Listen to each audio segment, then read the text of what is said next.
할렐루야. 예, 정말 준비되고 또 아름답고 또 풍성하게 또 이렇게 헌신해 주시는 우리 찬양대 위해서 다시 한번 힘찬 박수 부탁드립니다.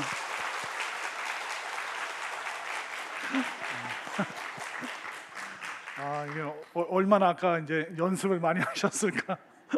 그러니까 잘 움직이시는 분도 있는데 이렇게 하시는 분도, 예, 정말 다채롭게 또 은혜롭게 준비해 주셔서 너무나도 감사를 드립니다. 오늘 이렇게 설교 준비를 하면서 우리 찬양대 대원들에게 어떤 말씀을 드릴까, 또 오늘 오후 예배 오시는 분들에게 어떤 말씀을 드릴까, 그러면서 이제 시편 말씀을 보는데 특별히 시편 100편, 시편 100편을 정한 이유는 찬양대가 몇 점이라서 그렇게 했을까요? 네, 100점이기 때문에 제가 시편 100편을 준비했는데, 이 말씀을 보면서 이게 생명력과 그리고 감사와 진정성, 그러니까 굉장히 많은 표현이 나오는데 특별히 생명력과 진정성, 우리의 찬양과 우리 삶 속에 이게 있어야겠구나, 이제 그런 깨달음이 막 오기 시작했습니다. 먼저 3절 말씀을 한번 볼까요?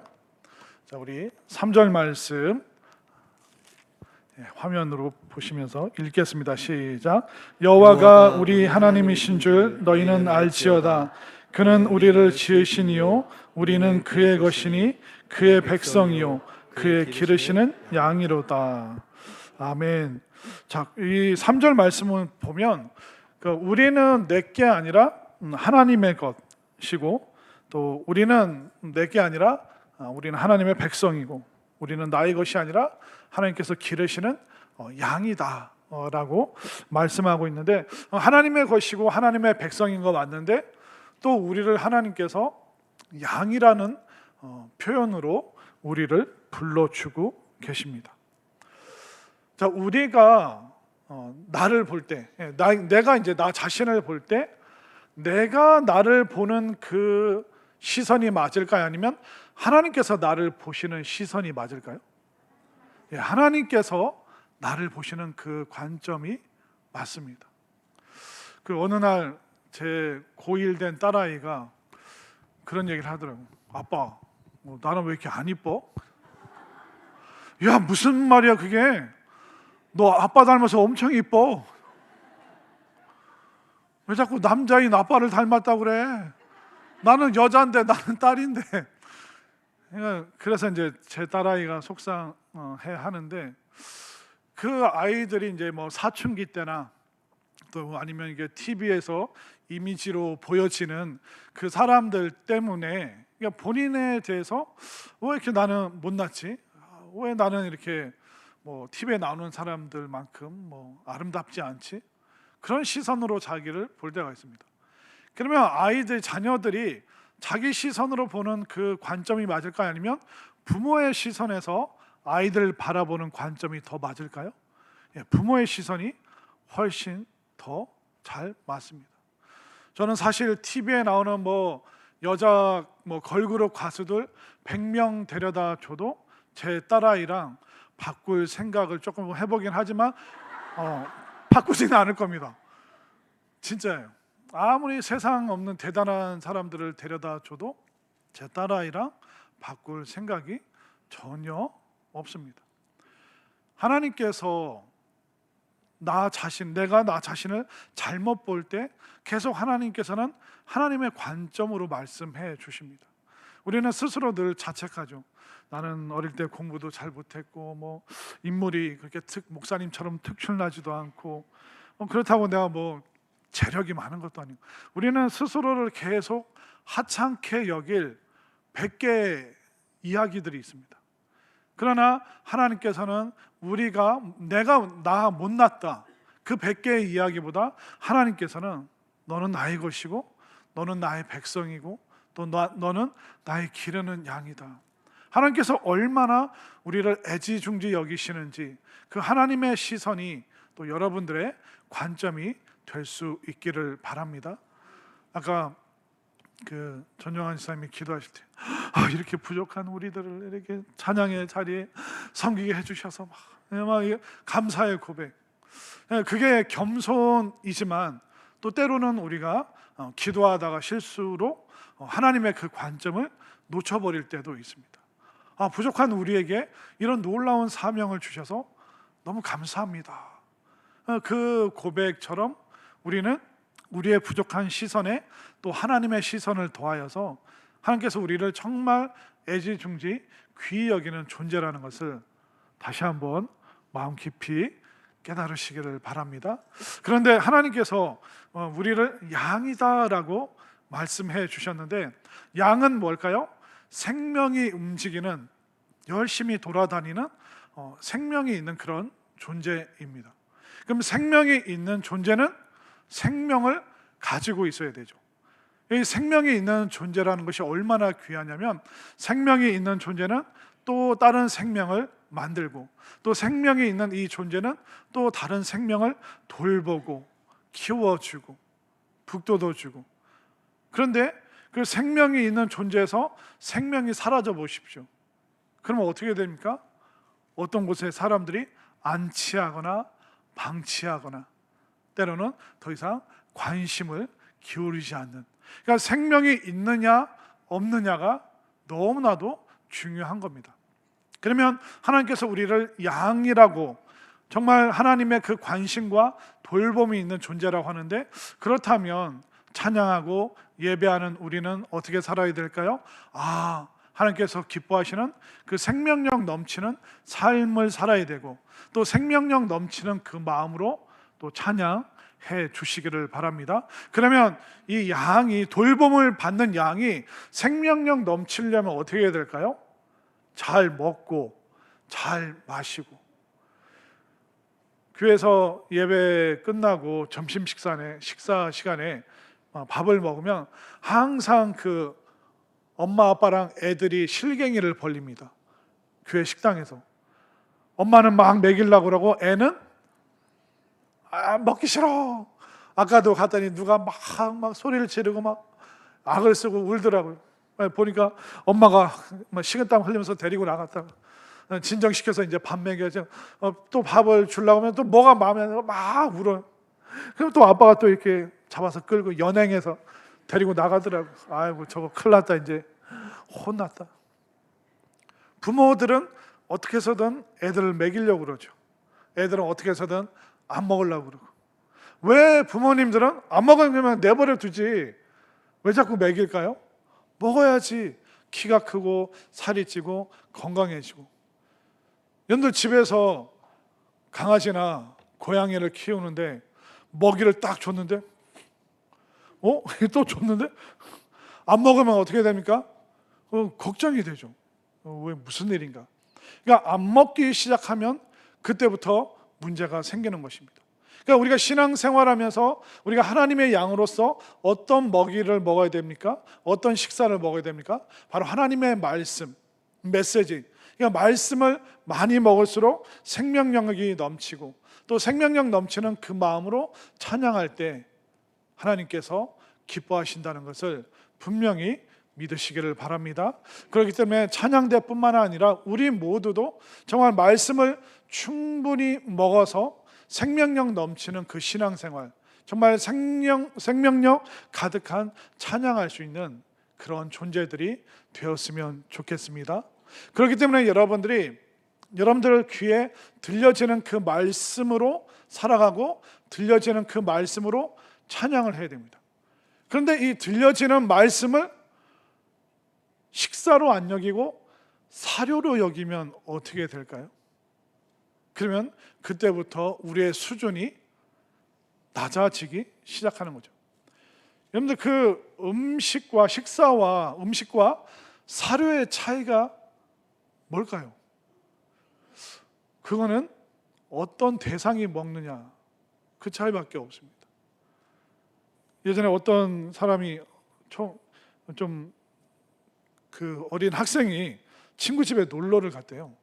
그 친구 집에 놀러 갔더니 이렇게 쭉 짜먹는 젤리뽀라고 그 젤리 같은 거 이렇게 그게 있어가지고 친구한테 야 저거 먹어도 돼. 그래서 이제 그 젤리뽀 그걸 막 한 10개인가 먹었대요. 근데 그 집 엄마가 야, 너 그거 왜 먹어? 왜요? 그 사슴벌레 먹이야. 그 키워보신 분이나 그 보신 분들은 알 거예요. 똑같이 생겼대요. 그렇게 젤리처럼 말랑말랑하게. 그래서 그거 열심히 10개 먹었는데 전혀 몰랐대요. 근데 사슴벌레 먹이, 그 하얀 거. 또 미국에 어떤 분이 이제 이민을 갔습니다. 혼자.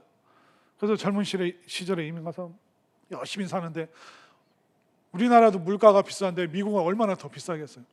그러니까 마트 가서 이제 캔 음료, 뭐 고기 막 그런 오래 보관할 수 있는 거 막 사다 놓고 매일 그 캔 뜯어서 이제 고기 스프도 해 먹고 볶아도 먹고 막. 근데 1년 지나서 친구가 집에 와서 베란다에 있는 캔 보고, 야, 너 집에서 개 키워? 아니 개 안 키우는데 무슨 소리야? 이거 개밥이잖아, 개밥. 캔. 여러분들도 마트 가보십시오. 그러니까 잘 보셔야 돼요. 이게 사람이 먹는 음식인지 동물이 먹는 사료인지. 그러니까 오늘날 우리가 실수하는 게 뭐냐면, 이게 사료인데 자꾸 섭취를 하시는 분들이 많아요. 그러니까 하나님의 말씀, 그 음식을 먹어야 되는데 세상이 제공하는 값싼 사료를 계속 내 귀에, 내 마음에, 내 감정에, 내 생각에 막 집어넣을 때가 있습니다. 그러다 보면 사람이 사료를 먹어도 살지만 사람의 수준이 아니게 되는 것이죠. 그러니까 여러분들은 한번 잘 생각해 보십시오. 찬양대도 잘 생각해 보십시오. 내가 하나님의 말씀을 음식으로 받아들였는지, 아니면 하나님의 말씀을 그냥 사료처럼 생각하면서 또 때로는 세상이 주는 너무나도 값싼 사료를 내가 함부로 섭취하지는 않았는지. 우리들 마음에 음식과 사료가 뒤섞이게 되면 그 무슨 밥이에요?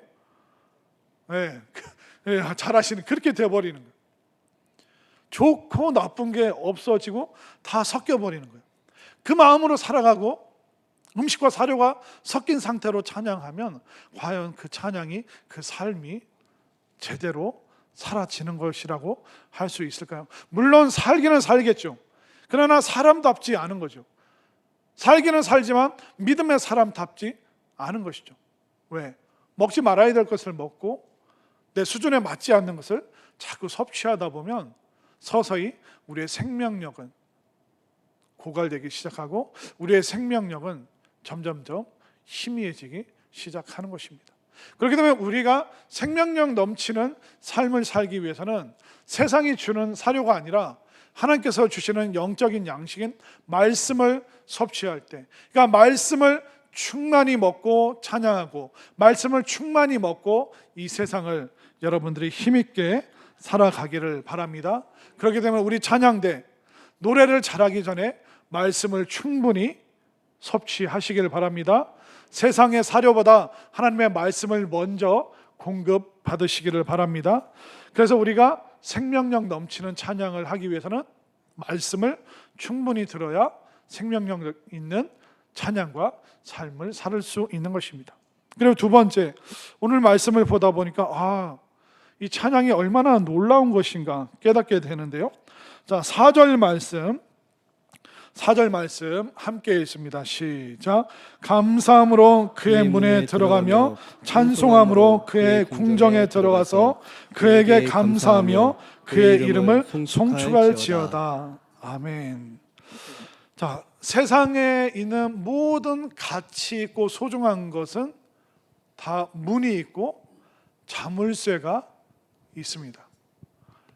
혹시 금고 여러분들 집에 있으세요? 여러분들 사무실이나 어디 가면 금고가 있잖아요. 금고 문이 그게 쇠로 되어 있습니까? 아니면 창호지로 되어 있습니까? 쇠로 되어 있죠. 그리고 그거 비밀번호 아무나 다 압니까? 아니면 사장님 혼자 알고 있습니까? 사장님 혼자 알고 있죠. 왜냐하면 그 금고 안에는 소중하고 중요한 게 있기 때문에. 그렇기 때문에 이 세상의 모든 중요한 것에는 문이 달려있고 자물쇠로 채워져 있습니다. 그럼 우리가 생각하기에 이 세상에서 가장 값어치 있고 소중한 게 뭘까요? 그것은 바로 하나님이 계시는 천국입니다. 그럼 천국의 문을 열 수 있는 열쇠가 무엇인가? 오늘 4절에서 뭐라고 얘기하고 있습니까? 뭐로 그의 문에 들어가며? 감사함으로. 그러니까 감사가 천국 문을 열 수 있는 바로 은혜의 열쇠라는 것입니다. 그렇기 때문에 우리 인생에서 이 땅 살아가면서 이게 나중 천국이 아니라 지금 매일의 삶 속에서 천국 문을 열 수 있는 방법이 뭐라고요? 감사할 때. 그런데 그 문을 감사로 천국의 문을 열고 들어가면 그걸로 끝나는 것이 아니라 마당을 지나서 궁정이 있다라고 말하고 있습니다. 자, 4절 말씀 다시 한번 보세요. 감사함으로 그의 문에 들어가며 뭐함으로 그의 궁정까지 들어간다고요? 찬송함으로. 아멘인가요? 그러니까 우리가 매일의 일상에서 천국을 열 수 있는 열쇠는 바로 감사라는 거예요. 근데 그 천국에서 더 비밀한 자리까지 갈 수 있는 비결은 뭐라고요? 바로 찬양하고 찬송할 때 더 놀라운, 더 하나님 가까이 갈 수 있는 방법이 바로 찬양이다 라고 말하고 있습니다. 그렇기 때문에 우리 삶 속에 뭐가 있어야 되죠? 감사가 있어야 되고 찬양이 있어야 되는 것입니다. 가끔 우리가 기도하다가 기도가 막힐 때도 있고 기도가 잘 안 될 때도 있습니다. 그러면 그때 여러분들이 찬송가를 막 불러보시면 좋을 것 같아요. 그리고 여러분들이 잘 아시는 복음송가를 또 복음송을 또 부르셔도 좋을 것 같습니다. 제가 고등학생 때 참 인생이 너무 고달프고 너무 힘들었습니다.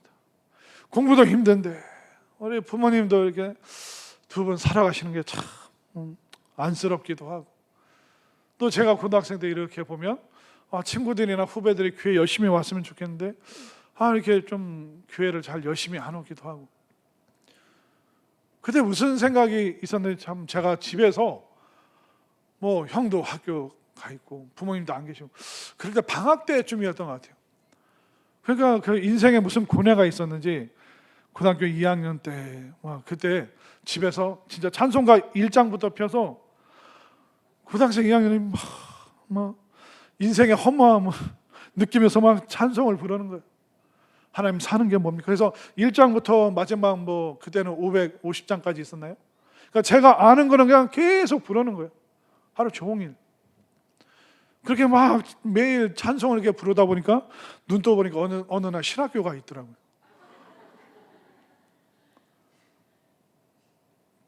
찬송을 하잖아요. 기도 안 될 때 찬송하고, 또 마음이 씁쓸하고 허전하고 속상하고 그럴 때 찬송하잖아요.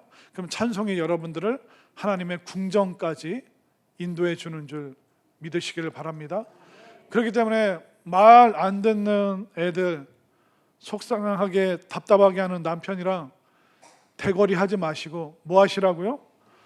찬송가 오늘 가서 1장부터 아는 거 끝까지 쭉 한번 불러보세요. 그러면 어느 날 어느 순간 신비롭게도 내 마음이 하나님 더 가까이, 또 나의 삶에 하나님의 놀라운 그 궁전이 펼쳐지는 그 은혜를 여러분들 체험할 수 있다는 것을 깨달으시기를 바랍니다. 그렇기 때문에 우리가 감사함으로 이 자리까지 왔다면 우리 찬양대와 또 우리의 그 찬양팀의 그 찬양, 그것을 통하여 우리가 더욱더 하나님 가까이 갈 수 있는, 하나님의 그 궁정까지 이룰 수 있는 그 찬양이 여러분들 삶 속에 가득하기를 바랍니다. 그리고 세 번째, 오늘 말씀을 통해서 찬양을 할 때 진정성 있게 진심으로 하라라고 말씀하고 있습니다. 마지막 5절 말씀 함께 읽겠습니다. 시작. 여호와는 선하시니 그의 인자심이 영원하고 그의 성실하심이 대대 이르리로다. 아멘. 하나님의 모하심이 대대 영원토록 이르게 된다고요? 성실하심이. 이 성실하심이라는 이 단어는 진심으로 계속 되어지다. 그러니까 우리 삶 속에 하나님께 도달하기 위한 그 찬송은, 그 찬양은 진정성이 있어야 된다라고 오늘 시편 100편이 말하고 있습니다. 진정성. 우리가 그 드라마를 봐도 또 아니면 물건을 파는 사람을 봐도 그 사람에게 진정성이 느껴지면 어떻습니까? 감동을 받습니다. 그 사람의 연기가 분명히 대본을 갖고 하는 건지 알지만 그 사람이 하는 그 진정성 있는 연기를 보면 감동이 됩니다. 물건을 파는데 어떤 사람이 그 물건을 팔 때 진심으로 온 힘을 다해서 팔면 나 안 쓸 것 같은데도 그 물건을 사주고 싶은 그 설득력이 뭐에 있습니까? 진정성에 있는 것이죠. 오늘 우리 삶 속에 또 찬양대 그 찬양 속에 필요한 게 뭘까요? 바로 진정성이라는 것입니다. 진정성의 반대는 뭘까요? 위선입니다. 가면을 쓰는 것입니다. 예수님께서 이 땅에서 사역하실 때 정말 많은 유대인들, 바리새인들, 율법학자들 그들이 엄청나게 책망을 받았습니다. 그런데 바리새인들만큼 열심히 신앙생활하는 사람들은 찾아보기 어렵습니다. 왜냐하면 바리새인들은 가난한 자를 구제하고 기도에도 열심을 내고 헌금도 잘하고 금식하고 율법도 잘 준수하고 사람의 눈으로 보면 너무나도 진실하게 살아가는 것 같은 사람들이 바리새인들이었어요. 그러나 예수님은 뭐라고 그러셨습니까? 그들을 칭찬하지 않으셨습니다. 바리새인들은 예수님의 칭찬을 받지 못했습니다. 그들은 본받지 말아야 될 사람이라고 예수님은 평가하셨습니다. 아니 금식하는데요, 큰 소리로 기도하는데요, 가난한 자를 도와주고 구제하고 헌금도 최선을 다하는데요, 율법도 지키는데요, no, 본받지 마라. 저들은 위선적이다. 저들은 진정성 있게 하는 것이 아니다. 금식을 나 금식해, 그것을 사람들이 다 볼 수 있게 피폐한 모습으로, 그리고 내가 기도한다는 것을 사람들에게 보여주고 싶어서 골방에서 홀로 기도하는 것이 아니라 사람들이 많이 다니는 사거리에서, 시장통에서 막 소리 높여서 자기가 얼마나 경건한 사람인지 경건한 척하는 저 모습 절대로 본받지 마라.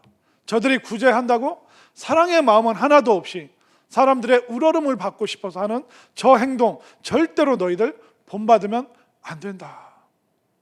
결국 바리새인들, 율법학자들 그들 속에 신앙의 진정성이 없었기 때문에 사람들에게 보여주고 사람들의 우러름을 받고 사람들이 나를 그런 사람으로 여겨주면 좋겠어, 사람들의 우러름을 받았으면 좋겠어, 사람들의 영광을 내가 좀 취하면 좋겠어, 그런 의도가 보이는 걸 예수님이 다 알고 계셨기 때문에 바리새인들, 율법학자들 최선을 다해서 살았지만 예수님의 인정을 받지는 못했습니다.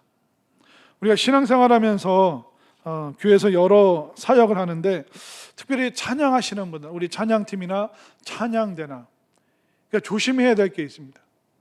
그러니까 우리가 사람이다 보니까 나 자신에 도취되어서 찬양팀이 아니라 내 공연, 내 리사이트를 하는 거예요. 무슨 얘기인지 아시죠? 이게 종이 한 장 차이입니다. 이게 내 공연과 리사이틀이 되는지 아니면 진정한 찬양이 되는지, 또 내가 온 마음을 다해서 진정성 있게 하나님 앞에 노래하는 건지 아니면 나를 뽐내고 싶은 건지, 그 위험성은 지휘자나 반주자들이 조심하셔야 돼요. 사람들이 나에게 주목했으면 좋겠어, 사람들이 나에게 막 주목했으면 좋겠어. 정말 조심해야 됩니다. 왜냐하면 잘못하면 그 진정성이 훼손이 되고 잘못하면 그게 위선이 될 수도 있기 때문에 바리새인들 최선을 다했지만, 사람들이 보라고 최선을 다했지만 예수님은 저거 본받지 마라, 저거 조심해야 된다, 계속 그렇게 말씀하셨습니다. 그렇기 때문에 지금 내가 하는 이 사역이 나를 과시하고 싶어서 내가 이렇게 하는 건가? 지금 내가 나를 드러내고 싶어서 이렇게 하는 건가? 그거는 본인과 주님만 아시기 때문에 늘 그것을 말씀 앞에서 점검받지 않으면 순식간에 우리는 하나님과 상관없는 나의 탁월함을 뽐내고 싶고 나의 잘남을 사람들이 우러러 볼 수 있는 그걸 자꾸 표출하고 싶은 욕망이 끊임없이 나오게 되죠. 그러면 사람들의 그 칭찬이, 사람들의 그 우러름이, 영광이 내 마음에 흡족치 않으면 화가 나죠. 짜증이 나죠. 이 사람들은 찬양을 몰라, 노래를 몰라. 내가 이렇게 최선을 다하는데. 그러나 우리가 기술적으로 부족하고 또 우리가 여러 가지 음악적인 전공을 하지 않았어도 생명력 있고 정말 하나님의 그 궁정으로 들어가고자 하는 그 진정성이 있다면 하나님께서 기뻐 받으시고 또 사람들은 칭찬할 줄로 믿습니다.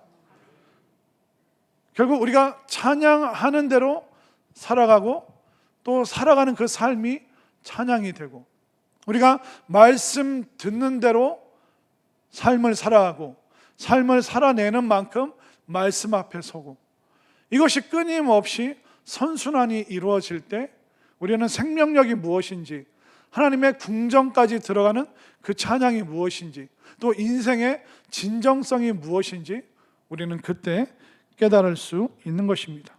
결국 우리 찬양대가 생명력 넘치고 진정성 있게 되기 위해서는 어떻게 될까요?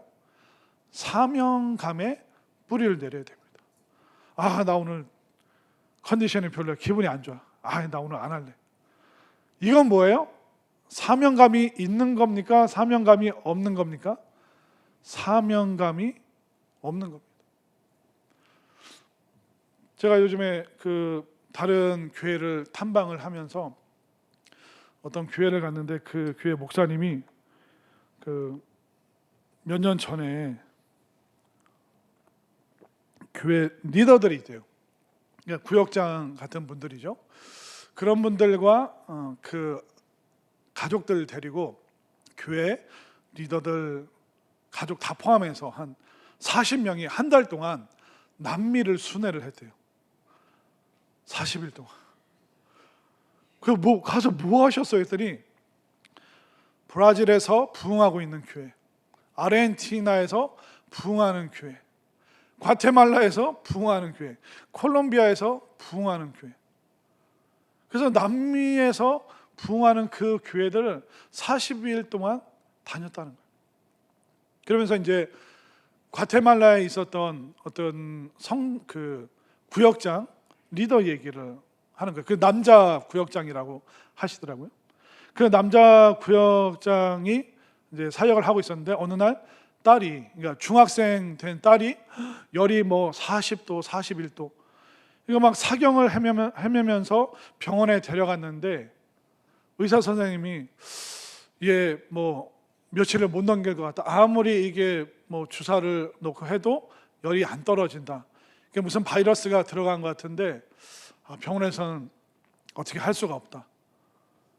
그리고 그 아버지, 구역장인 그 아버지도 열이 펄펄 끓여가지고 근데 아빠니까 딸아이를 간호를 해야 되니까 견디면서 이렇게 참고 있는데 근데 그날이 이제 토요일인데 구역 모임이 있는 거예요.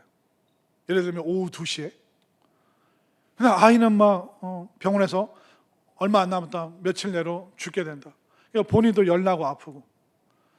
자, 여러분들 같으면 딸아이 곁을 지켜야 됩니까? 아니면 토요일날 오후 2시 구역 모임이니까 구역 예배 인도하러 가야 됩니까? 인지상정은 뭐예요? 딸아이 옆에 있어야 되잖아요. 미안하다고 하고. 근데 이 남자 구역장인 이 아버지가 아내에게 당신이 병원에 있으라고, 나 지금 구역 예배 인도하러 가겠다. 본인도 열이 나고 아프고 힘든데 당신 무슨 소리? 딸아이 곁을 지켜야지. 내가 여기 있어도 얘가 죽을 수 있다. 그러니까 내가 옆에 있는다고 해서 얘가 살아난다는 그 보장이 있다면 옆에 있겠다. 근데 내가 옆에 있어도 이 아이가 죽게 된다면 나는 하나님 일 하는 게 더 우선순위다. 그러면서 그 아픈 몸을 이끌고 구역 모임을 가고 그 딸아이의 상황을 구역원들에게 얘기하고 함께 기도하고 그러면서 이제 구역원들도 막 울면서 하나님께 매달리고 어떻게 됐을까요? 며칠이 지나서 딸아이 열이 내리고 아이가 건강해지고 이 구역장님도 모든 열이 다 사라지고 건강이 회복되고 그 간증을 통해서 그 남성 구역이 폭발적으로 성장하고 이 간증을 통해서 그 교회가 부흥하는 정말 놀라운 그 시작점이 그 남자 구역장님의 그 헌신, 그 사명감. 그러니까 우리의 삶의 그 생명력과 진정성, 이게 사명감의 뿌리를 내리지 않으면 그냥 내 감정에 취해서 열심히 하다가 연료가 닿으면 다 꺼져버리는 그런 작은 그냥 불씨만 돼버릴 수도 있습니다. 그러나 나의 생명력과 진정성이 사명감에 뿌리 내릴 때 우리의 사역과 우리의 헌신과 또 우리의 섬김이 정말 하나님 앞에 쓰임받을 수 있다는 것을 믿으시기를 바랍니다. 그렇기 때문에 제가 깨닫는 것만요, 사명이 고통을 이기게 하는구나. 그리고 사명이 고난을 극복하게 하는구나. 엄마들이 아무리 아파도 일어나서 애들 밥 차려주잖아요. 그래서 그걸 먹여서 애 학교 보내고 또 쓰러지고. 이유가 뭡니까? 사명감 때문에. 이 아이가 배를 고르면 안 된다. 결국 우리가 교회 일을 하다 보면 찬양대를 하던 찬양팀을 하던 여러분들이 기관 회장을 하던 구역장을 하던 교회 일 하다 보면 속상한 일 있습니까? 없습니까? 교회 안 다녀보셨어요? 교회 일 안 하셨어요? 교회를 하면 속상한 일 얼마나 많습니까? 구역장이 나한테 맞춰주고 좀 내 얘기 좀 들어주면 좋은데 막 자기들 마음대로 해버릴 때도 있습니다. 시간도 안 지키고 말도 안 듣고 서운한 일도 얼마나 많고 화나는 일이 얼마나 많습니까? 저분은 여전해. 변함이 없어. 왜 그런지 모르겠어. 그런 속상한 일이 얼마나 많습니까?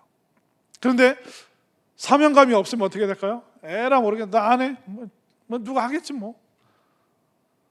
찬양대 나 안 가면, 찬양팀 나 안 가면 담임 목사님이라도 서겠지 뭐. 누군가 하겠지 뭐. 그래서 사명감이 하나도 없는 거예요. 그러나 교회 사역하다 보면 속상한 일, 힘든 일, 고통스러운 일, 눈물 나는 일, 서운한 일, 이 방향을 바꿔야겠네. 교회 일 하다 보면 그런 일이 막 생깁니다. 근데 그 내팽개치지 않고 견디는 힘이 뭐예요? 바로 사명감에 있다는 것입니다. 이 사명감에서 나오는 것이 생명력이고 진정성이고 그 생명력과 진정성으로 나아갈 때 우리 하나님의 궁정에 도달할 수 있는 것입니다. 우리 찬양대 지금도 너무너무 잘하고 있습니다. 우리 찬양팀도 정말 하나님 보시기에 얼마나 아름다운 모습인지 모르겠습니다. 또 우리 성도님들의 그 헌신과 또 말씀을 사모하고 또 서로 격려하는 그 모습 정말 너무 귀합니다. 우리의 모습들이 정말 생명력 있고 진정성 있고 또 그것이 사명감에 뿌리 내려서 정말 하나님께서 기뻐하시는 그런 교회, 하나님께서 칭찬하시는 그런 인생, 정말 하나님의 궁정까지 도달할 수 있는 그런 찬양과 또 그런 인생 살아가는 우리 모두가 될 수 있기를 간절히 소망합니다.